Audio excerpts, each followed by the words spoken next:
Marcelo, companheiro lá das atividades. E está aqui com nós hoje, acho que pela primeira vez, né? Prestigiando aqui esse evento que acontece essa semana, que é a Semana Ataíde Alves, né? Que o Fernando manobrou aí essa semana, que o Fernando, se não tiver um evento, né? Não tem graça.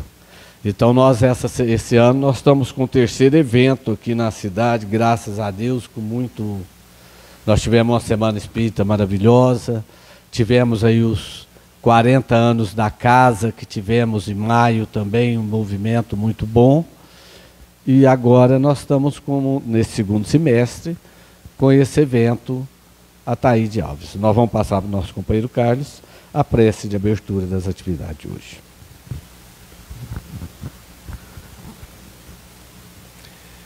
Divino Mestre Jesus, aqui nos encontramos, Senhor, nesta casa que te pertence,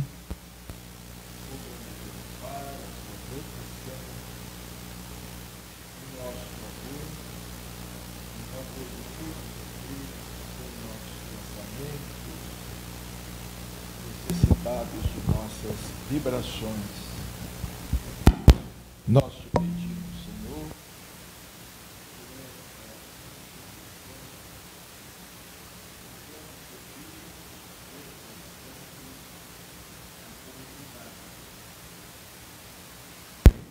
a nós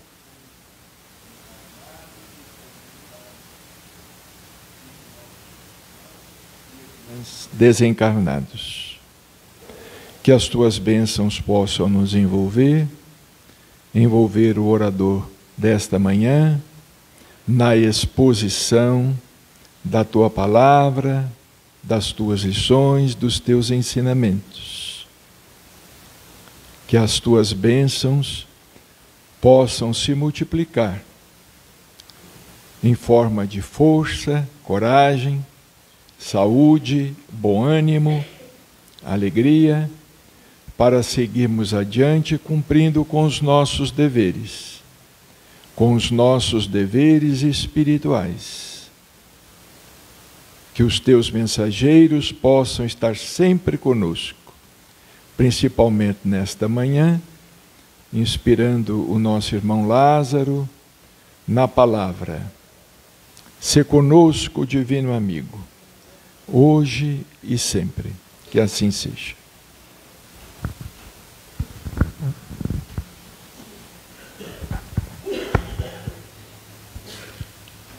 Capítulo 11 do Evangelho segundo o Espiritismo, amar o próximo como a si mesmo. Amar ao próximo como a si mesmo, fazer aos outros como quereríamos que nos fizessem. Eis a expressão mais completa da caridade, porque ela resume todos os deveres para com o próximo. Não se pode ter, nesse caso, guia mais seguro do que tomando como medida do que se deve fazer aos outros o que se deseja para si mesmo. Com que direito exigiríamos de nossos semelhantes melhor tratamento, mais indulgência, benevolência e devotamento do que lhes damos? A prática dessas máximas leva à destruição do egoísmo. Quando os homens a tomarem como normas de conduta e como base de suas instituições, compreenderão a verdadeira fraternidade e farão reinar a paz e a justiça entre eles. Não haverá mais ódios nem disenções, mas união, concórdia e mútua benevolência.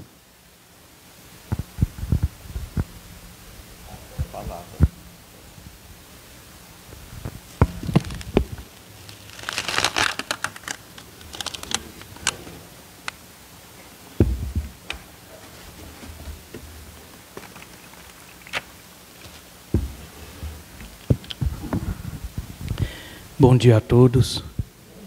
Que Deus, nosso Pai, Todo-Poderoso, Criador do céu e da terra, Jesus, nosso irmão maior, Divino Mestre e amigo, e Santa Maria, Mãe Santíssima, possa estar com todos nós, nos amparando, protegendo, guiando e iluminando sempre.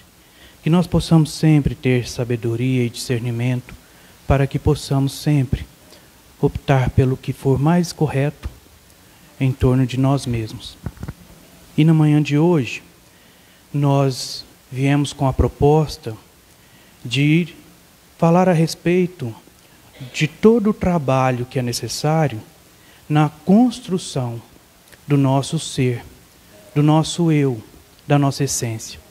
Mas antes, a gente gostaria de agradecer pela oportunidade ao Manuel, a todos os participantes da casa, e pedir, né, para que todos tenham paciência, caso a gente não consiga falar apropriadamente em torno do Evangelho, uma vez que o Evangelho e a doutrina espírita é algo muito bonito, ao qual muitas vezes a gente não consegue, né, alcançar. Mas, no entanto, para a gente começar na nossa explanação de todo o trabalho que é necessário nessa construção do nosso ser, a gente vê muitas vezes que a doutrina espírita, ela sempre nos convida a nos elevar, a ver mais além, a ver mais longe, a ver aquilo que, de acordo com Saint-Exupéry, né, no livro O Pequeno Príncipe, fala a ver o que é invisível aos olhos. E tudo o que é essencial é invisível aos olhos, né? Mas para que a gente comece, a gente pede licença para contar uma experiência que a gente viveu com um dos nossos afilhados. A gente tem um afilhadinho que ele uma vez chegou perto da gente, né, e falou assim: padrinho, eu queria muito aprender a ler. Queria muito aprender a ler. E aí a gente foi correr atrás, né, de buscar alguma instituição, algum lugar onde ele pudesse aprender a ler. E a gente entra em contato, então, com o presidente, né, da instituição, falando o que a gente gostaria, e ele explica para a gente o seguinte, que antes dele aprender a ler, ele tinha que aprender a matemática. Antes de começar no português, era preciso entender a matemática. E a gente pergunta, né, por quê? Como assim? Porque a gente até então não tinha esse conhecimento, né? Então ele vai explicar que ele vai ver a construção de como faz o conhecimento, a construção do conhecimento. Por quê? Porque até então, quando a gente não tem o conhecimento, a gente olha números, né, o 5, o 2, e aquilo não representa nada para nós. Quando a gente não sabe o que são, aquilo é só desenho, né? Então, quando a gente começa a entender, a ir atrás do conhecimento, a construir o conhecimento, essas formas, elas tomam significado. Elas passam a ter um significado e, consequentemente, uma referência de valor. Então, essas formas jogadas aleatoriamente, elas deixam de ser apenas desenho e passam a ser conhecimento. Então ele vai entender que existem os números, né? E esses números são ordenados.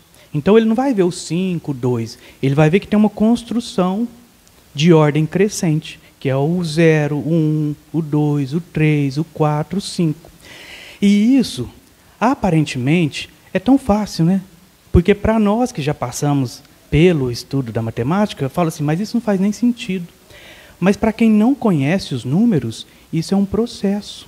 É um trabalho grandioso de entender o que o 1 é, o que o 2 é, né? E aí ele passa a entender o que é o número 1, o número 2, o número 3, e que existe essa sequência ordenada crescente. Para só então, quando ele entender o que é número e o que ele significa, ele passa a entender o que se pode fazer com eles, né? E aí ele vai ver que você pode somar, que 1 mais 1 é igual a 2, 2 mais 2 é igual a 4, e 4 mais 4 é igual a 8, e que não precisa ser somente desses números iguais, né? Ele vai entender que 1 mais 2 é igual a 3, que 5 mais 2 é igual a 7, e ele vai ver que cada vez que se soma esses números, tem um resultado. E, a partir daí, ele vai compreender todo o processo através dos números, que é de soma, subtração, divisão, multiplicação, e que tudo isso é infinito. É infinito. porque ali é só a base. E aí ele passa para o português. Aí ele fala assim, então, ele vai aprender as letrinhas, que é da mesma forma. Se a gente olhar aquele cartaz, mas não souber ler aquele cartaz, aquilo ali para nós não significa nada. Não significa nada. Vai ser só um desenho, né? E aí ele vai entender que existem as vogais. Ele vai entender que existem as consoantes. E ele vai entender que pode se somar umas às outras. E que o resultado é uma sílaba. Então, se você forma, por exemplo, né, soma o B com A, é igual a Bá. Se você soma o L com A, é igual a Lá. E ele vai entender ainda que somando duas sílabas, dá uma palavra. Que B com A, Bá, L com A, Lá, vai formar bala. E que bala tem um significado, não é uma palavra aleatória.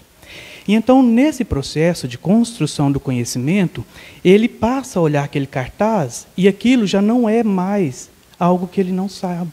Ele já entende que aquilo ali são palavras, mas aí precisa da construção do conhecimento, de entendimento do que cada palavrinha significa, que cada palavra compõe uma frase e que essa frase alcança um pensamento que às vezes pode ser poderoso, ou pode ser eficaz, ou pode ser mais superficial, né? E a gente está falando tudo isso por quê?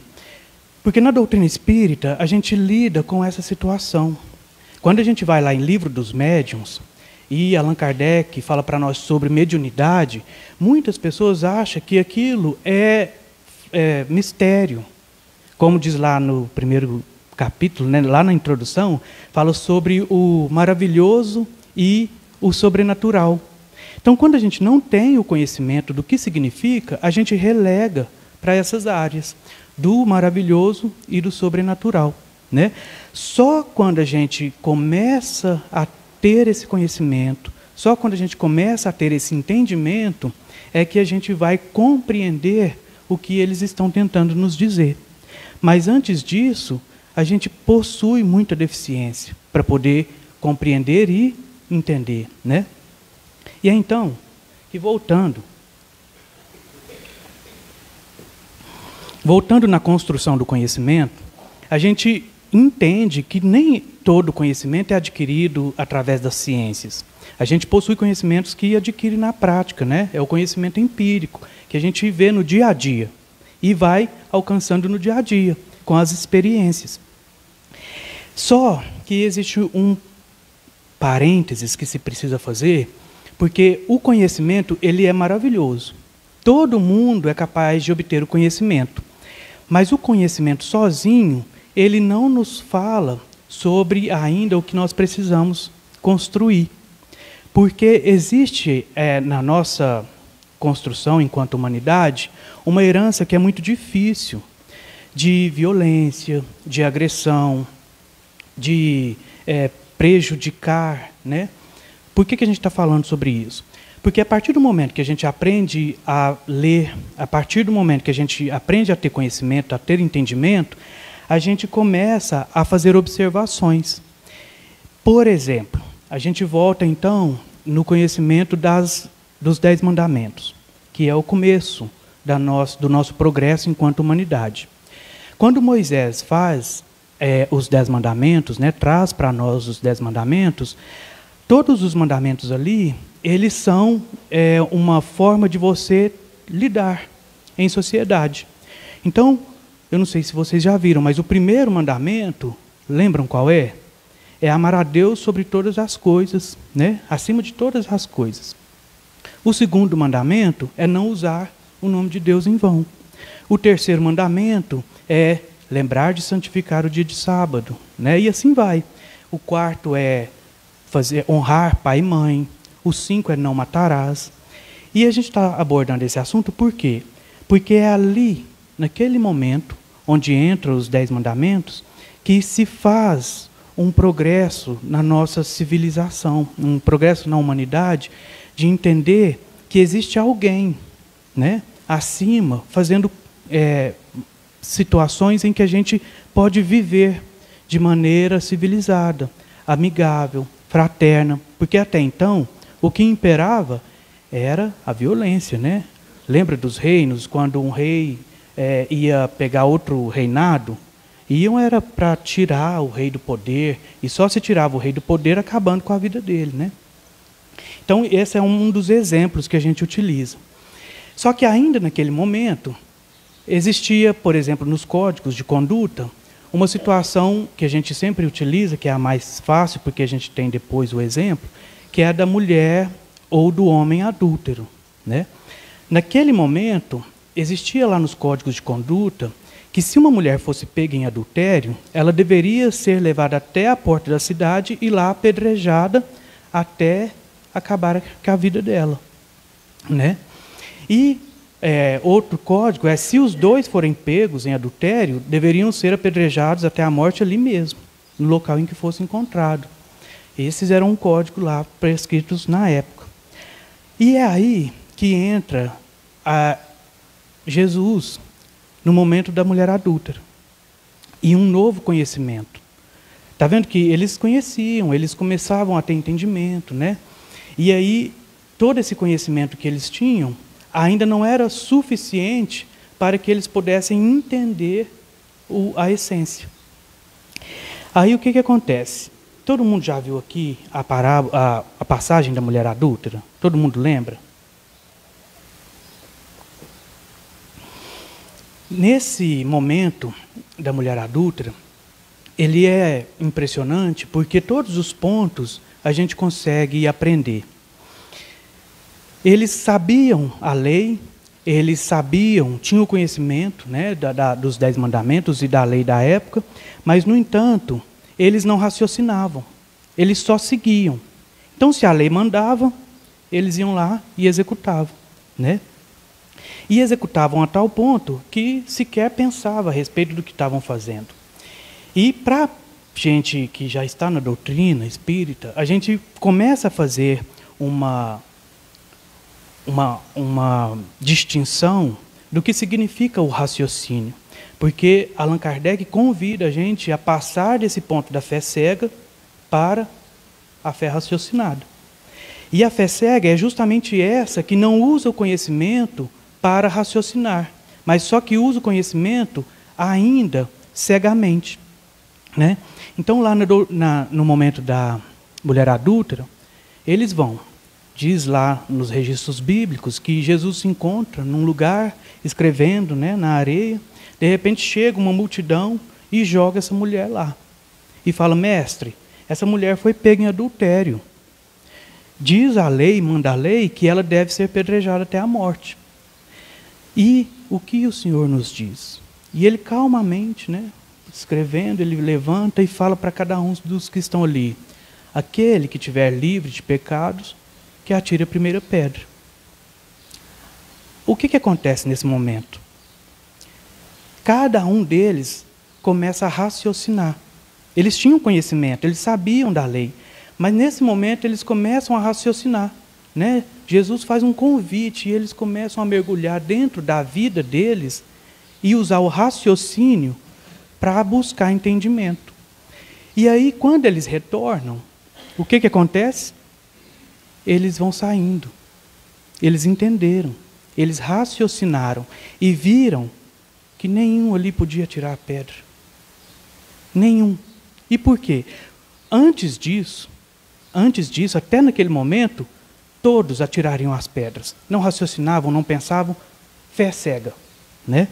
E aí é onde entra um outro parênteses que a gente utiliza de uma literatura do autor Karl Albrecht. Ele fala num livro chamado Inteligência Social sobre pontos cegos, os nossos pontos cegos. E é tão interessante porque todos nós temos pontos cegos. Ele explica que o ponto cego, dá um exemplo, né? No trânsito, por exemplo, quando a gente olha no retrovisor, tem um momento ali que você olha e não tem nada, mas de repente surge uma moto, passa ali do seu lado. E você olhou no retrovisor, olhou, né, para verificar se estava tudo bem, e de repente ela surge. Só que essa moto estava num ponto cego. E aí ele utiliza essa referência para falar sobre nós e nosso ponto cego. O que é o nosso ponto cego? É aquilo que a gente faz, mas não está vendo. É aquilo que a gente, infelizmente, não consegue enxergar e que está fazendo formas prejudiciais aos outros e a nós. Tanto é assim que lá no livro ele coloca, né, sobre o impacto que nós causamos no outro sem perceber. Né? O que significa isso? É justamente a fé cega. O momento exato que a gente está tirando a pedra, sem refletir, sem raciocinar. Né? Então, onde que a gente vê isso? A gente vai vendo no nosso cotidiano, na nossa história de vida, muitos momentos em que as pessoas ficam tristes conosco, né? Ficam magoadas, ficam chateadas, e às vezes a gente até fala assim, não, eu não tenho nada a ver com isso. Mas a gente esquece que é o que nós estamos emitindo, é o que nós estamos produzindo. Né? E muitas vezes, vocês já viram, aí já entra um exemplo do nosso dia a dia, de um ponto cego. Vocês já viram quando chega alguém perto da gente e vem falar assim, nossa, aquele fulano que não sei o quê, é assim, é assado, ninguém faz isso, faz aquilo, ninguém dá conta, não sei o quê. Aí esse fulano sai, a gente vai comentar com o outro assim, nossa, você viu? Só vem aqui para falar coisa ruim. E a gente está fazendo o quê? Não é a mesma coisa? Né? É a mesma coisa. Só que, para nós, a gente justifica. A gente fala, não, mas eu não estou falando, eu estou falando do que ele fez. Mas ele está falando do que o outro fez. Né? Então, a gente vai vivendo esses pontos cegos. E nos registros bíblicos é interessante, porque a gente toma consciência de vários pontos cegos que são referência de aprendizado para nós. Um deles é da mulher adúltera. Né? Um outro, que é interessantíssimo também, é do Judas. Olha só, Judas estava ali junto com Jesus, né? Comia com Jesus, estava ali junto, e Jesus ainda falava para ele assim, nossa, um de vós há de me trair. Falou, aquele que colocar a mão no prato comigo é o que vai me trair. Falando, né? Falando tudo. Mostrando o que é que estava para acontecer num alerta. Quantas vezes as pessoas vêm nos alertar, falar de nós assim, olha, você está indo por esse caminho, mas esse caminho não é legal. Quantas vezes a pessoa fala assim, olha, esse seu comportamento, ele é prejudicial para você e para os outros. E a gente fala assim, isso é inveja. Não, ele é invejoso, ciúme. Quantas vezes? Mas, no entanto, voltando ao nosso exemplo, dos pontos cegos, então Judas vai, né? E vai caminhando, e de repente, o que acontece quando as autoridades chegam? Ele dá um beijo em Jesus. Ele dá um beijo em Jesus. Antes ele falava, né, aquele a quem eu beijar, prenda-o. Ou seja, é Jesus Cristo, né? E ele entrega. Por mais que Jesus alertasse. Aí a gente, estudando, né, essas passagens, a gente conosco mesmo faz uma pergunta assim, mas se Jesus podia impedir, por que ele não impediu? Ele sabia que ia acontecer, por que não impediu, né? Mas aí a gente chega na conclusão que ele interferiria no livre-arbítrio. E cada um de nós temos o nosso livre-arbítrio. E se, porventura, a gente interferir no livre-arbítrio do outro, o que acontece? Nós comprometemos. Nos comprometemos, porque a gente passa a ser também, né, ter algum elo de ligação com a situação. Então, Judas beija Jesus cegamente, entrega Jesus cegamente, pega as 30 moedas cegamente, mas quando ele desperta, quando ele vê o que ele fez, o que acontece? Vocês lembram?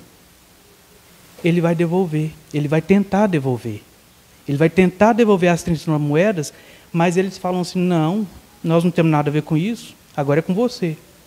Então Judas, ele entende o que ele fez, ele acorda daquela cegueira, não aguenta e tira a própria vida. Né? Há um outro momento que a gente precisa entender que isso é o primeiro passo de Judas na sua construção, enquanto ser, enquanto essência. Mas isso já é um outro assunto, né? Para um outro momento. Um outro momento de fé cega, de ponto cego, é com Pedro. Pedro estava lá junto com Jesus, né? E Jesus falando que você vai me negar, Pedro. Não, mas eu não vou fazer isso não. Não, nego, você vai me negar e tudo, né? O que é isso? Aí fala assim, no cantar do terceiro cantar do galo, você há de lembrar. Aí tudo passa, ele vai, acompanha o sinédrio e tudo. Aí alguém fala, não, esse aqui anda junto com ele. Não, eu não o conheço. Não conheço. Na hora que o terceiro canto do galo se dá, ele lembra, fala, nossa, meu Deus. Cego. Pontos cegos que nós carregamos. E todos nós os possuímos. E nós estamos nessa jornada, nesse momento, para tentar verificar onde eles estão e quais são eles em nós, né? E aí entra o conhecimento, mas o conhecimento verdadeiro, real, de construção eterna. Não só dessa existência, porque nessa existência ela é muito curta, a gente não consegue. E aí a gente passa um momento sobre conhecimento e o quanto nós precisamos tentar nos ajudar buscando conhecimento. A gente usa um exemplo de quando Jesus falou sobre o puro e o impuro. Vocês lembram desse momento? Que aí eles falam lá das práticas exteriores, né? De lavar o prato, lavar a mão. E aí Jesus fala assim, olha, em verdade eu vos digo que nada que vem de fora é capaz de tornar o homem impuro. O que torna o homem impuro é que sai da boca do homem. Nada que entra pela boca do homem o torna impuro. O que torna impuro é o que sai. Aí os apóstolos, nesse momento é até engraçado, porque os apóstolos falam assim, mestre, o que o senhor quis dizer com aquilo? É igual nós, né? Mestre, o que o senhor quis dizer com aquilo? Aí Jesus fala assim, mas nem vós tendes inteligência para entender o que eu estou falando? É como se fala assim, mas não é possível. E aí a gente fala, né, caminhando com Jesus, a gente lembra e fala assim, mas nem vós tendes inteligência para entender o que eu estou falando? E Jesus fala sobre uma forma científica, né? Ele fala assim, tudo que entra pela boca do homem vai para o estômago e daí para a fossa. Nada que entra pela boca do homem é impuro. Agora, o que sai da boca do homem, isso sim é capaz de torná-lo impuro, porque sai da onde? Do coração.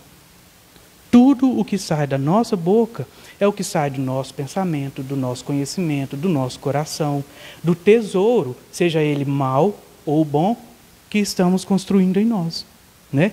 Então, é a partir desse momento que a gente busca um entendimento que é o precursor da doutrina, lá em Sócrates.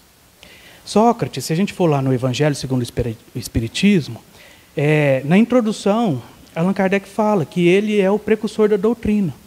E por quê?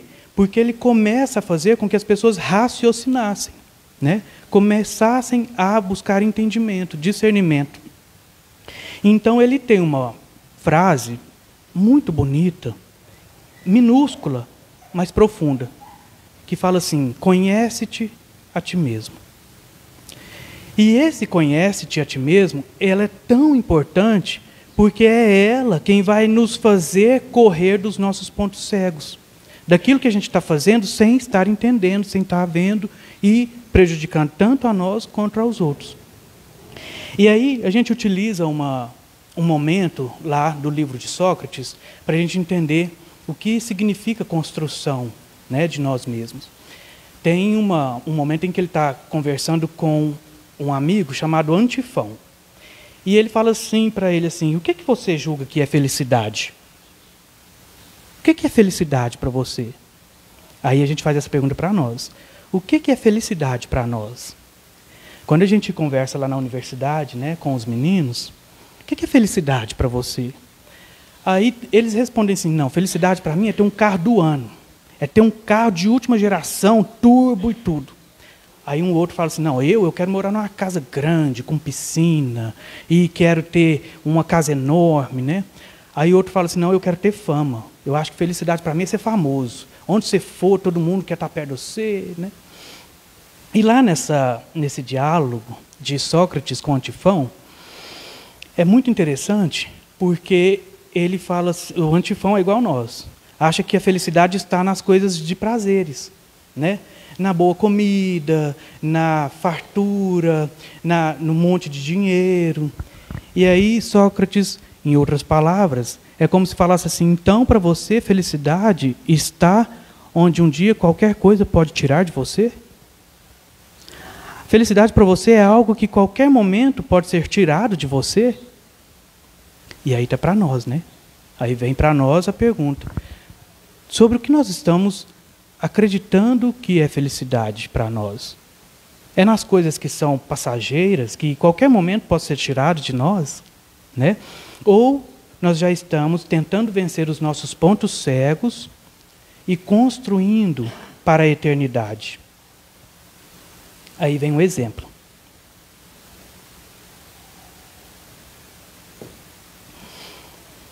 Quando a gente fala sobre felicidade eterna, a gente está falando sobre aquilo que a gente conquista e que a gente sente uma felicidade, uma alegria tão grande que nada no mundo é capaz de tirar de nós. Nada no mundo. Vamos falar primeiro daquilo que a gente pode ver, né? Então, vamos falar sobre os vícios. Já viram uma pessoa que tem um vício? Vício nas drogas, vício nas bebidas, vício nos prazeres relacionado ao corpo, qualquer forma de vício. Vocês já viram tanto que é difícil lidar, né? Tanto para a pessoa quanto quem está ao entorno? É dificílimo, porque esses vícios, eles são para a pessoa que os tem. É claro que a gente não... fazendo um parênteses, abrindo um parênteses, eu quero só deixar claro que a gente não está aqui para julgar ninguém. Não está aqui para apontar o dedo para ninguém. Porque o irmão José tem uma frase linda, que a gente tem que colocar ela todo dia na nossa vida, que é assim, ó: nós não sabemos onde nossos pés tropeçarão. Nós não sabemos, né? Então a gente não está aqui para jogar a pedra, a gente não está aqui para apontar o dedo, a gente está aqui para aprender, pelo menos tentar, né? Esse é o nosso objetivo. Apesar de deixar claro desde o começo que às vezes a gente não consegue passar a nossa mensagem, porque somos imperfeitos, né? E por isso pedimos a paciência e a compreensão de todos. Mas, voltando aos vícios, esses vícios são tão difíceis porque a pessoa ela passa a não ter mais a condição humana, né? Nós temos parentes que às vezes se entrega ao vício do álcool ao ponto de perder até a noção de higiene, ao ponto de perder a noção de espaço, né, de tempo. E isso são os vícios visíveis. Agora vamos para aquilo que nos torna, passa a ser para nós o ponto cego. Os vícios invisíveis. Quais são? Vamos pegar uma referência. Tem um livro e isso foi um susto para nós quando a gente leu, porque a gente passou a ver. A gente também era cego, né? A gente porque a infinidade do conhecimento, ela ainda não chegou ao seu fim. É como sempre, todos os cientistas, os filósofos falam, que o que nós sabemos hoje é uma parcela minúscula, reduzida, como se fosse um grão de areia numa praia imensa, né? Então, voltando ao livro, eu estava lendo um livro de José Klein, e lá ele falava sobre a questão de você buscar aprender, buscar conhecimento, e que para buscar conhecimento, aprender, entendimento, você precisa vencer os vícios ocultos. E um dos vícios ocultos era a preguiça. Estava escrito lá. Você tem que vencer esse vício da preguiça, da procrastinação, de deixar tudo para depois. Porque tudo para depois, a vida passou e a gente não alcançou. Não conseguiu aprender, não conseguiu realizar. E aí, aquele susto, né, do ponto cego, eu falei, nossa, então, peraí. Então quer dizer que existem vícios ocultos? Porque até então, o que nós conhecíamos eram os vícios materiais, né? E aí, a gente vai observando que existem vícios que a gente desconhece, que é o vício de dar desculpa, é o vício da fofoca, é o vício de sempre, né, fazer com que tudo gire ao nosso redor. Todos esses vícios que a gente acha, como a gente não vê, a gente acha natural, né? E aí, a gente estava lendo aquele livro, O Romance de uma Rainha, e lá, é só um exemplo, lá tem um momento em que um dos personagens, que é o Horenseb, não sei se alguém já leu o livro, é muito interessante, apesar de muito complexo, mas é muito bom. E lá no Romance de uma Rainha, nós temos esse personagem Horecebe, que vai num sábio. E durante todo o livro, eles falam sobre o Amente e sobre os 42 juízes. Os 42 juízes é como se fossem os 10 mandamentos. É aquilo que você não pode, né? Você não pode matar, você não pode roubar, você não pode mentir, você não pode sujar uma nascente de rio, você não pode prejudicar o seu próximo, você não pode tirar do outro uma coisa que não é lícita. Então, são 42 regras de que você precisa responder para que se possa entrar no que eles chamam de céu. E por que a gente está falando tudo isso? Voltando na compreensão de tudo isso, sobre conhecer a si mesmo, conhece-te a ti mesmo, se a gente não passa a buscar esse entendimento, a gente vai cometendo os erros e não entendendo o significado do que a gente está tentando alcançar. Por exemplo, voltando lá na mulher adúltera. Quando a gente vê aquela moça caída, né, a mulher foi arrastada e jogada na frente de Jesus. Vocês conseguem visualizar, ainda que na imaginação? Está ali na frente, né? Aquela mulher, ela é filha de Deus? É filha de Deus. Aquela mulher é imperfeita como todo mundo? Ela precisa de ajuda como todo mundo? Então, se ela é filha de Deus e ela é como todos nós, e com relação a nós gostaríamos de ser orientados, auxiliados e amados? Se ela é como nós, a gente estaria infringindo o primeiro mandamento, que é amar a Deus sobre todas as coisas, porque é filha dele. Compreende? Tinham conhecimento da lei, mas não compreendiam, não raciocinavam. Iria fazer, aí entra um outro parênteses, né? O tanto que Jesus é maravilhoso, porque é muito grande todos os ensinamentos dele, né?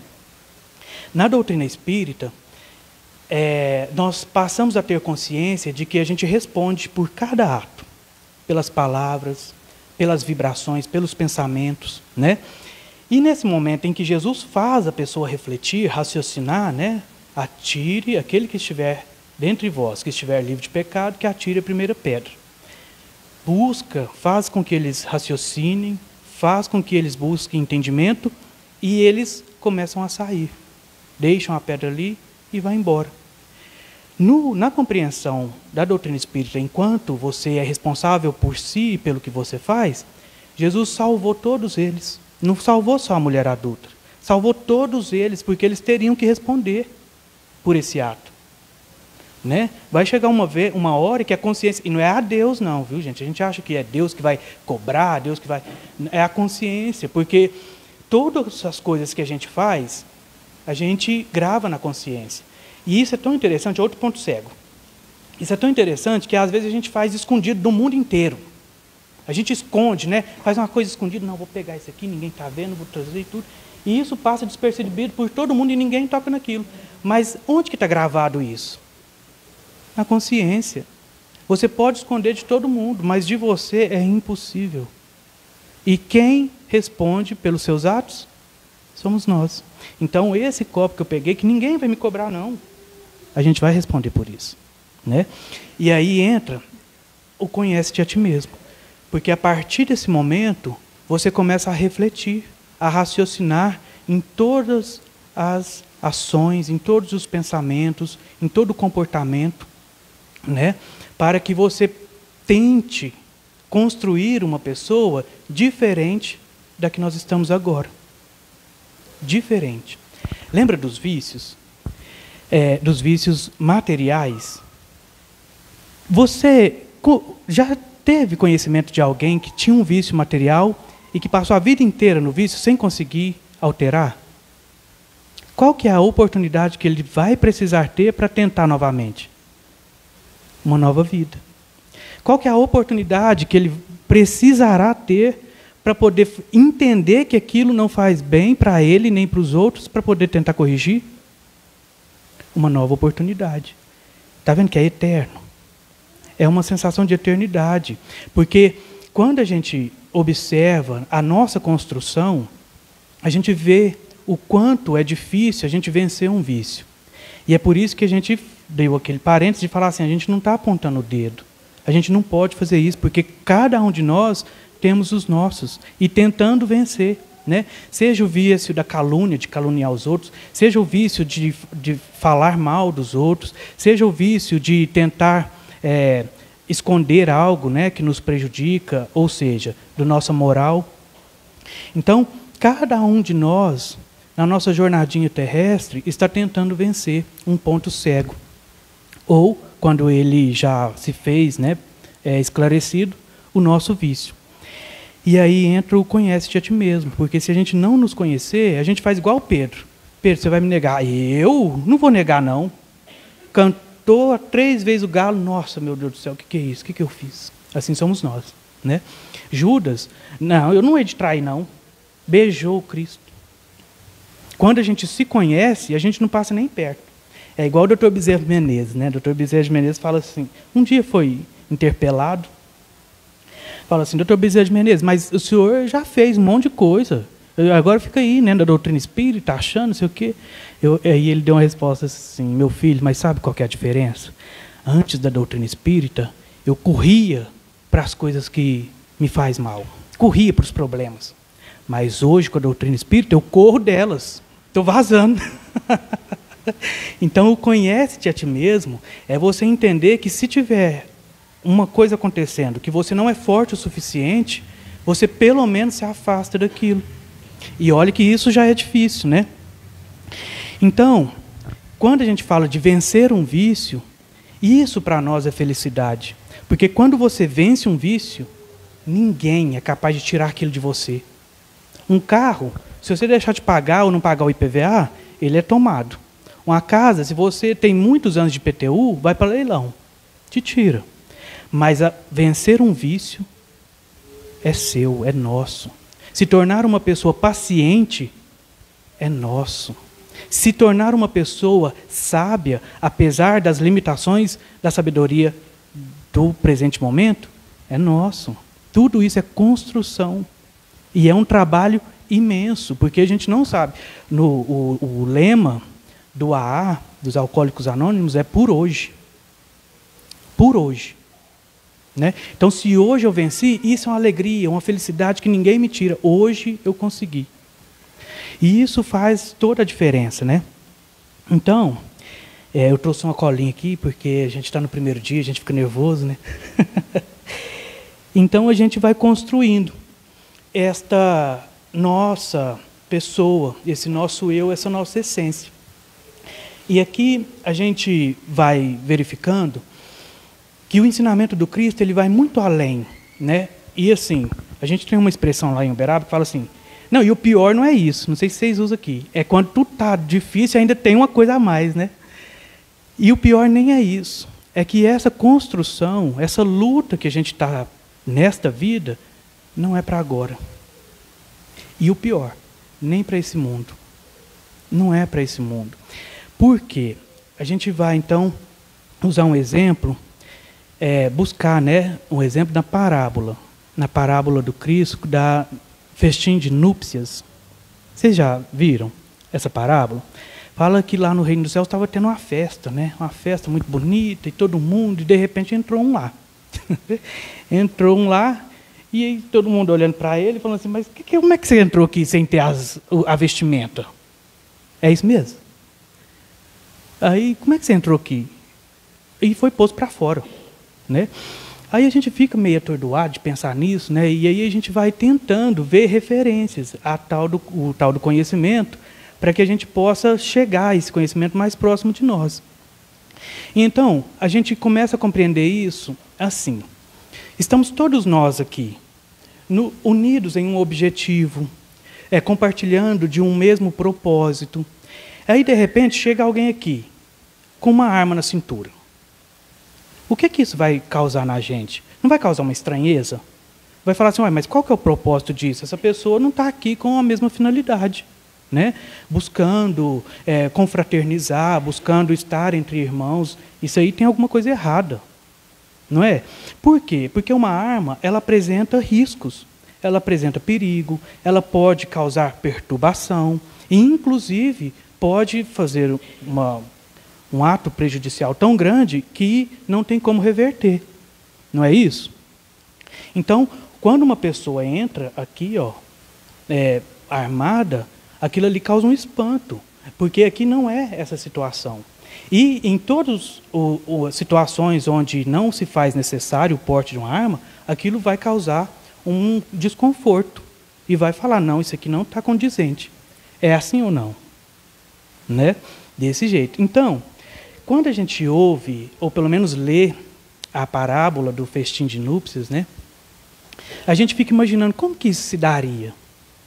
A gente começa a entender que no reino dos céus, conforme Jesus, porque Jesus vem e ele cura, né? Cura os leprosos, e ele cura os endemoniados, e ele faz os paralíticos andar, ele faz os cegos enxergar, não é? Então, como ele veio trazer o reino dos céus, a gente fica imaginando que nada disso existe lá. Não existe essa necessidade, né? E aí a gente vai vendo que é muito mais além do que isso. Lá não tem necessidade de um ser maior do que o outro, não tem necessidade de um ser melhor do que o outro, não tem ninguém competindo um com o outro, né? Por quê? Porque lá todos se ajudam, todos se auxiliam, todos querem o bem reciprocamente. Então, a gente fica imaginando a festa acontecendo, só fazendo um parênteses, né? Albert Einstein tem uma frase que é muito bacana. Ele fala assim, que a imaginação é o parque de diversões da inteligência. Olha que coisa mais interessante. A imaginação é o parque de diversões da inteligência. E a gente se apega tanto nisso porque ele fez uma teoria que se chama Teoria Geral da Relatividade. E sabe como que ele construiu essa teoria? Dizem que foi viajando num fóton. Fóton é um átomo da luz, né? Uma partícula da luz. E aí, quando emite luz, existe uma velocidade. E essa velocidade ela é muito alta. Então, dizem, né, que o Einstein só conseguiu começar a formular essa teoria da relatividade, se eu não estiver enganado, né, viajando nessa partícula de fóton. Agora imagina, gente, como é que a gente vai viajar numa partícula de fóton se não for pela imaginação? Né? E aí ele constrói toda uma teoria que é testada e verificada cientificamente. Então eu gosto muito dessa situação de a gente poder usar a imaginação como parque de diversões da inteligência.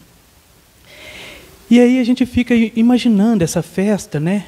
E fica imaginando essa festa lá acontecendo no reino dos céus, e Jesus lá presente, e de repente chega nós. Chega nós lá. Nossa, que festa boa, hein? Olha ali que é a comida. Eu acho que vou levar um desses para casa. Nossa, aquele fulano, olha lá a vestimenta daquele fulano. Que coisa esquisita. Porque os vícios ocultos, que a gente faz todo dia, mas é tão natural que a gente não percebe, né? Nossa, ai, olha que bebida gostosa, vou beber tudo. Combina com o local, gente. Combina com o reino dos céus. E isso aqui a gente está dando um exemplo superficial, porque dentro da nossa imperfeição, né, a gente faria coisas muito piores. Muito piores. Primeiro, que se a gente for levar em consideração o que Jesus nos disse, falando, né, sobre colocar no altar a sua oferenda, a gente nem consegue elevar muito tempo, por muito espaço. Porque lá está escrito assim, olha, no altar, quando você for ofertar, né, dar a sua oferta, mas lembrar que existe alguém com quem você tem alguma dissensão, ou seu irmão tiver alguma coisa contra ti, vai lá primeiro. Vai lá primeiro. Só que o nosso vício no orgulho não deixa. Eu me sujeitar, ir lá e pedir desculpa, mas nunca. Nunca. E aí, sabe o que acontece? A gente passa a vida inteira de mal do irmão.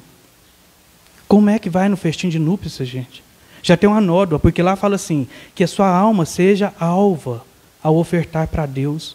E aí tem essa mancha. Primeira coisa que a gente vê, Deus, sabe aquele irmão meu? Não presta, o senhor precisa de ver. Né? Aí é onde a gente vai começando a entender, apesar dos momentos de descontração, que a gente pede até desculpa, né? Mas como forma de tentar amenizar, ou talvez até mesmo tornar leve, a gente vai começando a entender que essa construção ela é eterna. que assim como os vícios, aqueles vícios da matéria, nós precisamos tentar vencê-los, existem os vícios que a gente não consegue enxergar e que justamente precisa ser vencido, né? A nossa imperfeição. E se a gente olhar para nós mesmos, e todo momento, gente, a todo momento, é preciso fazer aquilo que o Cristo nos orientou naquele momento, sabe?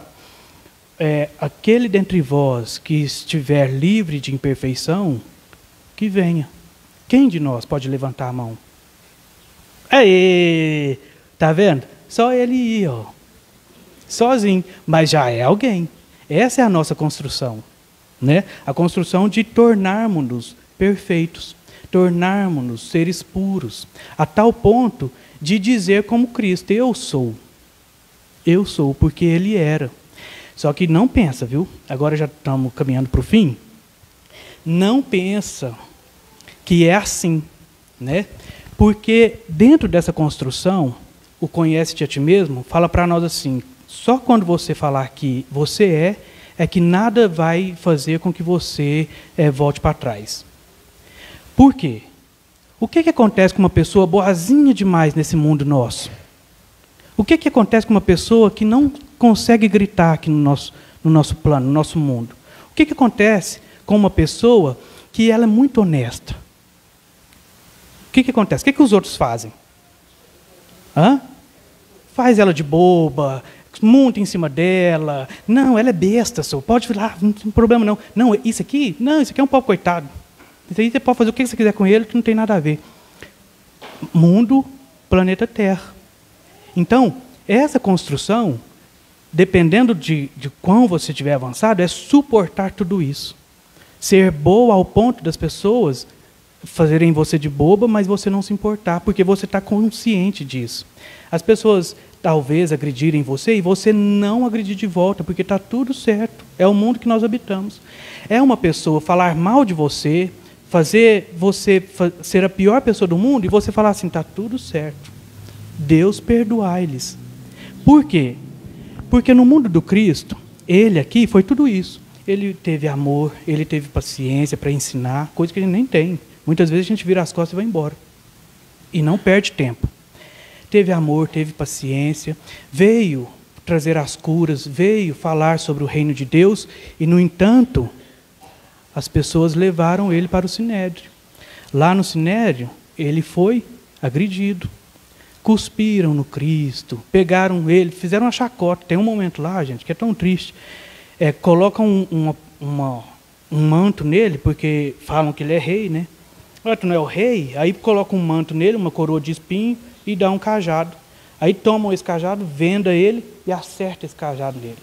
Você não é profeta? Quem que te bateu? E ele fica mudo, né? Aí a gente, estudando na imaginação, pensa assim, claro que ele não ia falar. Ele ia denunciar um irmão, ia falar contra o irmão dele, filho do pai dele, né? Então, essa construção, ela não é para esse mundo, porque esse mundo, ele ainda precisa caminhar tanto para entender o que é bondade, precisa caminhar tanto para entender o que é amor, precisa caminhar tanto para entender o Cristo, para um dia nós chegarmos a ser agredido, a ser blasfemado, a escutar injúrias, olhar para Deus e falar assim, Deus, perdoa-lhe, ele não sabe o que faz. Porque por enquanto o que a gente faz, fala assim, você me aguarde, você vai ter o troco, é isso que a gente faz. Mas que Deus então esteja sempre conosco, nos amparando, protegendo, guiando e iluminando sempre. Nós queremos mais uma vez aproveitar, né, e agradecer ao Emanuel, agradecer a todos vocês pela presença e pela paciência, e pedir desculpa se em algum momento a gente foi infeliz em alguma fala, viu? E que Deus possa estar conosco hoje e sempre, nos amparando, protegendo, guiando e iluminando. Que assim seja.